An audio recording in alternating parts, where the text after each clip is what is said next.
최근 KT 해킹 사태로 국민들의 불안이 갈수록 커지고 있습니다.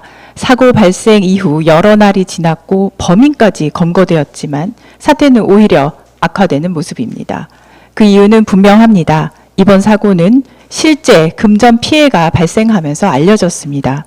그 점에서 기존 SKT나 예스24 해킹 사고와는 그 심각성의 수준이 다릅니다. 동시에 KT가 처음부터 사고 은폐와 피해 축소에만 몰두했다는 것도 차이점입니다. 애초에 유출 정황조차 감지하지 못한 것은 뒤로 하더라도 KT의 기가 막히도록 무책임한 태도에 대해서는 전 국민의 질타를 받아 마땅합니다. 지난 7월 처음 정보보안 관련 정보기관인 키사가 서버 인증서 유출 정황을 알렸을 때 KT는 유출 사실을 부인한 직후 해당 서비스를 종료해버립니다. 현장 조사에 필요한 서버는 이미 삭제해 존재하지 않았다고도 했지만 최근 복제된 로그 기록이 뒤늦게 발견되자 말도 쉽게 바꿔버립니다. 9월 초 경찰이 소액결제 피해에 대한 분석 요청을 했을 때에도 즉각 차단하지 않았고 수일이 지나서야 늑장 대응에 나섰습니다. 개인정보 유출은 없다더니 결국 전화번호를 포함한 3가지 주요 개인정보 유출 사실을 인정하며 발표 내용을 번복했습니다. 침해 사실 신고 역시 법정 기한을 넘겨 늑장으로 이루어졌습니다. 이 와중에 KT가 가장 먼저 서둘러 조치한 것은 자사 배상 책임 규정을 바꾸는 일이었습니다. KT가 책임을 뒤로 미루는 동안 피해 규모는 눈덩이처럼 불어나고 있습니다. 9월 초 14명, 약 800만 원 수준이던 실질적 피해는 9월 중순 278명, 약 1억 7천만 원 이상으로 확대되었고 현재는 362명, 피해액 약 2억 4천만 원 수준에 이르고 있습니다. 이제 KT는 국가 기간통신 사업자로서 최소한의 자격조차 상실했다고 봅니다.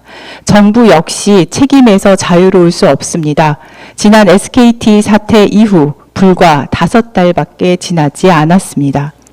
당시 과기정통부는 통신 3사 전수조사와 보안 강화 방안을 약속했지만 보여주기식 점검에 그쳤고 결국 더 큰 사고로 이어졌습니다.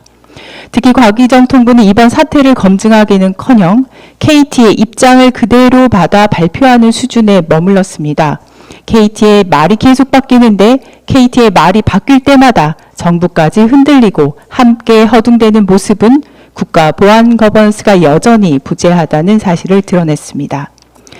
기술이 고도화될수록 해킹은 일상이 됩니다. 보안 거버넌스가 바로 서지 않는 한 대한민국은 해커들의 놀이터 역할을 하게 될 것입니다. 정부의 인식부터 달라져야 합니다. 지금처럼 사고가 터진 뒤 수습과 조사, 대안 마련에만 매달리는 구조로는 결코 국민을 지킬 수 없습니다. 중요한 것은 이미 데이터 유출이 있었다는 전제를 세우고 그 이후 피해를 어떻게 줄이고 차단할지에 대한 사후 리커버리 전략을 국가와 기업이 함께 마련하는 것입니다. 내일 국회 과방위는 해킹 청문회를 진행합니다. KT, SKT, LG유플러스와 롯데카드를 대상으로 진행합니다.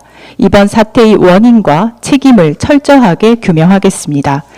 국가보안 거버넌스를 재정립해 해킹과 데이터 유출이 일상화된 환경에서 벗어나겠습니다.